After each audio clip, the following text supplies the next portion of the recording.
Hello YouTube family, कैसे हैं आप सब। आई होप आप सब बहुत बढ़िया होंगे, स्वस्थ होंगे और एकदम मस्त होंगे। खूबसूरती लोगों के नज़रों को अट्रैक्ट करती है, मगर पर्सनैलिटी लोगों के दिलों को। एक स्ट्रॉन्ग पर्सनैलिटी अगर किसी की है तो वो लोगों का दिल जीत लेती है। तो आज इसी बारे में बात करेंगे कि एक स्ट्रॉन्ग पर्सनैलिटी हम कैसे बनाएं।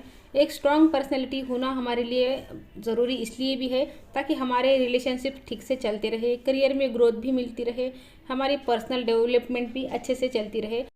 तो स्ट्रॉन्ग पर्सनैलिटी वाली वुमन जो आपने अपने आसपास देखी है वो मोस्टली बहुत एनर्जेटिक होती है। उनका ऑरा वैसे ही बहुत आकर्षित करता है आसपास के लोगों को, और उनके सोशल कनेक्शन भी बहुत स्ट्रांग होते हैं। इसलिए आप भी अगर चाहते हो कि आपकी पर्सनैलिटी स्ट्रांग हो तो ये 6 कमाल की टिप्स आपके लिए है। अब फीमेल्स के साथ क्या है कि बचपन से ही उनको कोई फैसला लेना अलाउड नहीं होता। हमेशा उनको किसी ना किसी का अप्रूवल चाहिए होता है। पहले मम्मी पापा से पूछो, अगर घर में बड़ा भाई है तो वो बताएगा कि करना क्या है, आपको स्कूल में सब्जेक्ट क्या लेने थे, आपको ग्रेजुएशन में कौन सा कोर्स परस्यू करना था, आगे कौन सी जॉब करनी है, ये सब ऊपर से डिसाइड होता है। इवन शादी, आपका लाइफ पार्टनर, सबको जो ठीक लगे उसी हिसाब से ही चूज़ करना होता है। तो ऐसे फैसले हमेशा लिए गए हैं जो सबको ठीक लगे, सबको अप्रूव करे। लेकिन अगर आपको एक स्ट्रॉन्ग पर्सनैलिटी अगर बनना है, मैं फिर से कह रही हूँ, अगर आपको स्ट्रॉन्ग पर्सनैलिटी चाहिए तो आपको ये वाली चीज़ अपने आप को सिखानी होगी कि अब बस, अब आप एक अडल्ट हो, अब आपको लोगों के अप्रूवल की और ज़्यादा ज़रूरत नहीं है। ये आपकी ज़िंदगी है और आपको हक है कि आप जिस तरह से इसको जीना चाहते हैं आप उस तरीके से इसको जी सकते हैं। अब तक जब तक आप लोगों से परमिशन लेते रहे, सबसे स्टैंप लगवाते रहे कि आपका डिसीजन सबको सही लगे, उससे क्या आपको खुशी मिली? हो सकता है आपके पास वो करियर नहीं है जिसको आप चाहते थे, जिस जो करने से आपको खुशी मिलती थी। आपको टीचर बना दिया गया लेकिन आपको टीचिंग पसंद नहीं है। आपको नर्स बना दिया गया लेकिन आपको नर्सिंग ज्वाइन करनी ही नहीं थी। ऐसे प्रोफेशन होते हैं ना जो मतलब क्या होता है कि फीमेल्स को बोल दिया जाता है कि बस आपको यही करना है। और इसमें ना ज़्यादातर टीचिंग, नर्सिंग और बैंकिंग शामिल होती है। ये तीनों जो ना मोस्टली फीमेल्स के लिए होते हैं। मतलब लड़कियों को ये बता दिया जाता है कि यही तुम्हारे लिए ठीक है। हो सकता है उसको कुछ और पसंद हो, उसके अंदर कोई और टैलेंट हो, उसको मार्केटिंग पसंद हो, उसको बिजनेस वुमन बनना हो, लेकिन आज वो जिस करियर पे खड़ी है उसको ये परस्यू करना ही नहीं था। कोई लाइफ पार्टनर जिसके साथ उसको बांध दिया गया है उसके साथ उसको खुशी ही नहीं मिलती। तो क्योंकि आपको खुशी नहीं मिली है तो अब आपको लोगों से अप्रूवल लेना बंद करना पड़ेगा। अपनी खुशी के लिए आपको जीना होगा, तभी आपकी पर्सनैलिटी जो है स्ट्रांग बन पाएगी। अब दूसरी चीज़ जो है वो आपको इस तरीके से समझनी है कि फिर से मैं बचपन में जाऊंगी कि लड़कियों को हमेशा सिखाया जाता है कि तुमको ना सबको खुश रखना है। बेसिकली परिवार की जो खुशी होती है ना उसको लड़कियों के कंधों पर लाद दिया जाता है और फिर आगे तक सबको खुश रखने की जिम्मेदारी उनकी ही है। तो एक फीमेल बड़ी होकर उसकी ज़िंदगी का मकसद मतलब ना यही रह जाता है कि हर बंदा उससे खुश रहे। शादी के बाद भी ससुराल का हर इंसान उससे खुश होना ही चाहिए। उसको ये कहना चाहिए कि हाँ ये तो बहुत अच्छी है।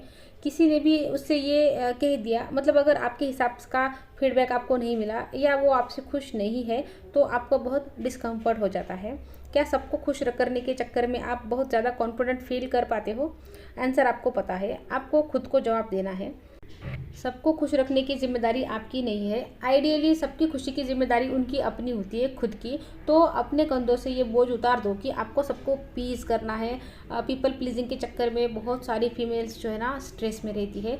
हर किसी को, मामी सास को, चाची सास को, बुआ सास को, अपने खुद के पेरेंट्स को एक टाइम के बाद आपके जो खुद के पेरेंट्स होते हैं ना तो उनको भी प्लीज़ करना पड़ता है कि मैं एक अच्छी बेटी हूँ।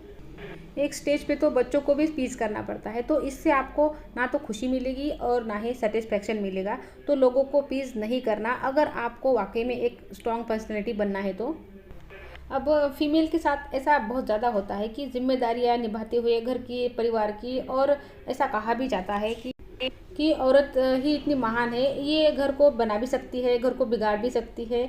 औरत तो एक शक्ति है। तो इस प्रोसेस में मतलब वो जब इतने सारे रोल प्ले करती है ना, एक वाइफ का, एक माँ का, एक बहू, बेटी, बहन, मामी, मतलब बहुत सारे रोल में हर बार अपने आप को जब वो प्रूफ करती रहती है ना तो एक टाइम आ जाता है जबकि उसका लर्निंग प्रोसेस बंद हो जाता है, जब वो अपने नॉलेज और स्किल पे काम नहीं करती। तो तीसरी चीज़ जो आपको करनी है वो ये है कि अपने नॉलेज पे काम करना है, अपने नॉलेज को गेन करना है, रोको मत। एक टाइम के बाद ऐसा लगता है कि मैं बच्चों को पढ़ा लेती हूँ तो मुझे नॉलेज है, मुझे मैथ भी समझ आ जाता है, साइंस भी समझ लेती हूँ, हिस्ट्री भी थोड़ा सा मैं पढ़ा ही लेती हूँ, तो वो नॉलेज नहीं। Knowledge is awareness. और अवेयरनेस जो है ना, दुनिया में क्या चल रहा है बस यही नहीं, इसकी अवेयरनेस नहीं, अवेयरनेस खुद की कि मैं क्या हूँ, मैं क्या चाहती हूँ, मेरी खुशी किस में है, मेरे क्या सपने हैं। और जब आपको ये नॉलेज हो जाएगी तो आपको उन स्किल्स पे काम करना होगा जो आपके पास बहुत स्पेशल है। कुछ ऐसे स्किल्स आपके है जिसमें आप माहिर हो, जो आपको किसी से सीखने की ज़रूरत नहीं पड़ती, उनको पॉलिश करना है। आपकी लर्निंग जो है ना कभी बंद नहीं करनी है। तो अपने नॉलेज और स्किल पे काम करते रहिए, इस प्रोसेस को कभी बंद मत करना। अगर आपको एक स्ट्रॉन्ग पर्सनैलिटी बनना है, एक स्ट्रॉन्ग पर्सनैलिटी आपको अगर चाहिए ना, तो आपको ये भी करना होगा। अच्छा, कई फीमेल्स की दिक्कत ये होती है कि वो खुद के साथ अकेली नहीं रह सकती, तो फिर वो फ़ोन का सहारा ले लेती है कि कभी जेठानी से बात कर ली, कभी देवरानी से, कभी बहन, कभी फ्रेंड से बात कर ली। आपको एक स्ट्रॉन्ग पर्सनैलिटी बनाने के लिए अपने खुद के अराउंड कंफर्टेबल होना बहुत ज़रूरी है। आप सोचो, अगर आपको अपने ही साथ कंफर्ट नहीं आता, अगर आपको आपको ही अपनी कंपनी इतनी अजीब सी लगती है, तो जो लोग आपके साथ रहते हैं, आपके हस्बैंड, आपके बच्चे, उनको कैसे आपकी कंपनी अच्छी लगेगी। आप समझ रहे हो, उनको भी ये सेंस होगा आपका डिस्कम्फर्ट। तो जब आप अपने साथ कंफर्टेबल हो जाओगे तो आपकी पर्सनैलिटी इतनी निखर जाएगी कि बाकी लोग भी आपकी तरफ आकर्षित होंगे और आपके साथ खुश भी होंगे, और आपके सोशल कनेक्शन भी जो है ना बिल्ड होंगे।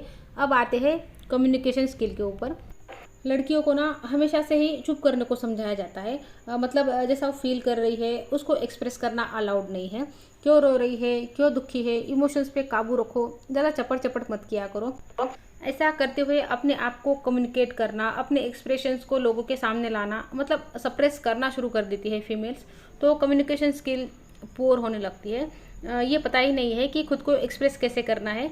तो अपनी कम्युनिकेशन स्किल पर काम करना होगा। और सिर्फ आप ज़बान से कैसे बात करती है यही नहीं, बल्कि आपके आई कांटेक्ट, आपकी स्माइल, आपकी बॉडी लैंग्वेज भी आती है। तो ये सब चीज़ों पे भी काम करना ज़रूरी है। एक स्ट्रॉन्ग पर्सनैलिटी में सिर्फ आपका ड्रेसअप और आपका मेकअप वगैरह नहीं आता, आपकी ओवरऑल पर्सनैलिटी, आपने खुद को कैसे कैरी किया हुआ है, आप लोगों को कैसे सिग्नल दे रहे हो अपने बॉडी के थ्रू, आपकी स्माइल के थ्रू आप रेडिएट कर रहे हो या नहीं, ये सब कम्युनिकेशन स्किल का पार्ट है। तो अपने आप को एक्सप्रेस करना सीखो। तो इस पे काम किया जा सकता है। अपनी कम्युनिकेशन स्किल को शार्प करो, आपकी पर्सनैलिटी भी शार्प होगी। अब आखिरी चीज़, आपकी ओरिजिनलिटी जो है ना, उसको आप बहुत सालों से दबाते आ रहे हो, क्योंकि आपको वो बनने ही नहीं दिया गया जो आप हो। बिकॉज कुछ आइडियल्स होते हैं कि लड़कियाँ ऐसी होनी चाहिए, उन्होंने ऐसे बोलना चाहिए, ऐसे कपड़े पहनने चाहिए, सर झुका के रहना चाहिए, ज़्यादा बोलना नहीं चाहिए, बहुत ज़्यादा फ्रीडम की बातें भी नहीं करनी चाहिए, थोड़ा दबके ही रहे। इस प्रोसेस में वो नहीं रहती जो वो है, अपनी ओरिजिनलिटी को खो देती है। आप फिर ऐसे बनने लगते हो जो आप सोशल मीडिया पे, मतलब जो भी आपके कॉन्टेक्ट्स है, आपकी ऑथेंटिसिटी जो है ना फिर दब जाती है। आप वो नहीं रहते जो आप एक्चुअल में है। तो हमको किसी की फोटो कॉपी क्यों बनना है जब हम ओरिजिनली बेस्ट हो सकते हैं। तो आप ओरिजिनल ही रहिए, जैसे आप नेचुरली हो। जिन लोगों की भी स्ट्रॉन्ग पर्सनैलिटी है वो रियल है, किसी जैसा नहीं है बने वो बने हैं जो वो है। आप भी तभी स्ट्रॉन्ग पर्सनैलिटी हो सकते जब आप अपने रियल सेल्फ को बाहर लाओ, अपनी रियल सेल्फ को ही दुनिया के सामने प्रेजेंट करो। हमारे रियल सेल्फ को निखार कर ही हम स्ट्रॉन्ग पर्सनैलिटी बन सकते हैं। तो फ्रेंड्स, आई होप आपको मेरे पॉइंट समझ आए होंगे और आप इन पर आज से ही काम करना शुरू कर देंगे। तो फ्रेंड्स, मिलते हैं फिर अगली वीडियो में, तब तक के लिए अपना ध्यान रखिए। Goodbye friends.